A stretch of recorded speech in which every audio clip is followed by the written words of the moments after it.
The Lord be with you. I'm Deacon Keith Fournier, and our first reading is from the book of Genesis.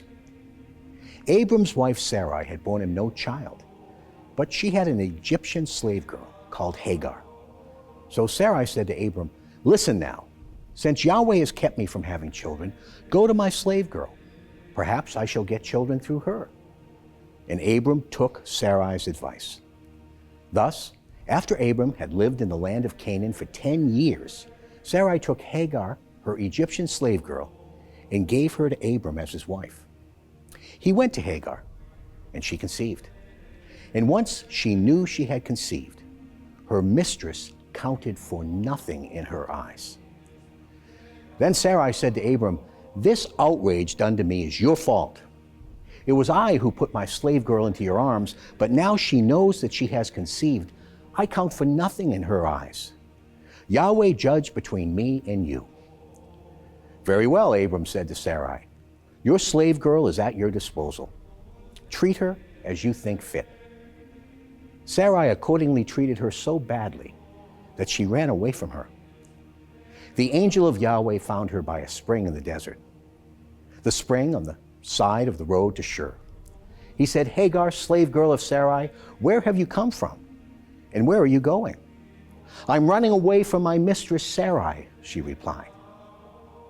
The angel of Yahweh said to her, "Go back to your mistress and submit to her." The angel of Yahweh further said to her, "I shall make your descendants too numerous to be counted." Then the angel of Yahweh said to her, "Now you have conceived and will bear a son, and you shall name him Ishmael, for Yahweh has heard your cries of distress. A wild donkey of a man he will be, his hand against every man, and every man's hand against him, living his life in defiance of all his kinsmen." Hagar bore Abram a son, and Abram gave his son born by Hagar the name Ishmael. Abram was 86 years old when Hagar bore him Ishmael.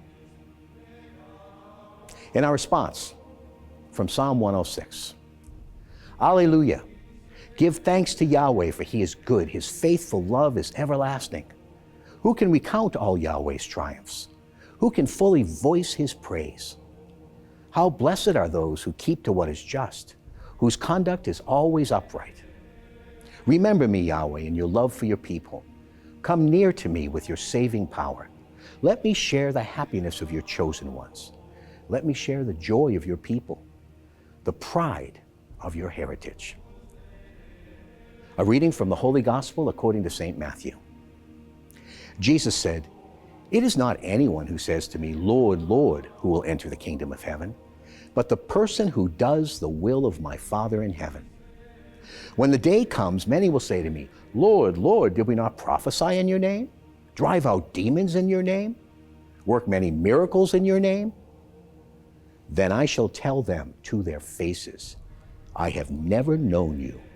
Away from me, all evildoers.' Therefore, everyone who listens to these words of mine and acts on them will be like a sensible man who built his house on rock. Rain came down, floods rose, gales blew and hurled themselves against that house, and it did not fall. It was founded on rock. But everyone who listens to these words of mine and does not act on them will be like a stupid man who built his house on sand. Rain came down, floods rose, gales blew and struck that house, and it fell. And what a fall it had."